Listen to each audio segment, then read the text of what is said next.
Today in our modern world, we take travel for granted. The first airplane is nothing like how it is today.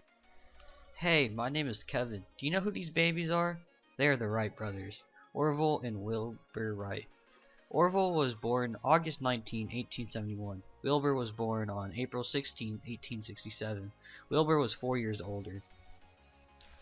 In 1893, Orville and Wilbur owned a bike shop and were known as the handymen around town.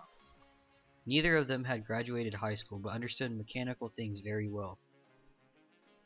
Always working on different mechanical projects and keeping up with scientific research, the Wright brothers closely followed the research of German aviator Otto Lilienthal. When Lilienthal died in a glider crash, the brothers decided to start their own experiments with flight. Determined to develop their own successful design, Wilbur and Orville headed to Kitty Hawk, North Carolina. Known for its strong winds, Wilbur and Orville set to work trying to figure out how to design wings for flight. They used their understanding of bicycles by looking at leaning left and right for turns.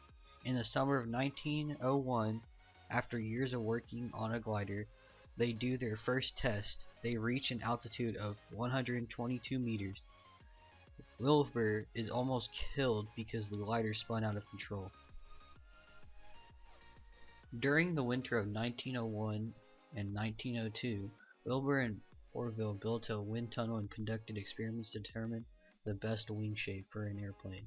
This enabled them to build a glider with sufficient lift and concentrate on the problem of control. Toward the end of the 1902 flying season, their third glider became the first fully controllable aircraft with roll, pitch, and yaw controls. During the winter of 1902 and 1903, with the help of their mechanic Charlie Taylor, the Wrights designed and built a gasoline engine light enough and powerful enough to propel an airplane. They also designed the first true airplane propellers and built a new powered aircraft. They observed that birds angled their wings for balance and control, and tried to emulate this, developing a concept called wing warping. When they added a movable rudder, the Wright brothers found they had the magic formula on December 17, 1903. They succeeded in flying the first free controlled flight of a power-driven, heavier-than airplane. Wilbur flew their plane for 59 seconds at 852 feet, an extraordinary achievement. The Wright brothers soon found that their success was not appreciated by all. Many in the press as well as fellow flight experts were reluctant to believe the brothers' claims at all. As a result, Wilbur set out for Europe in 1908, where he hoped he would have more success convincing the public and selling airplanes. In France, Wilbur found a much more receptive audience. Both the US Army and the French asked for an airplane capable of carrying a passenger. The Wright brothers hastily adapted their 1905 Flyer with 2 seats and a more powerful engine.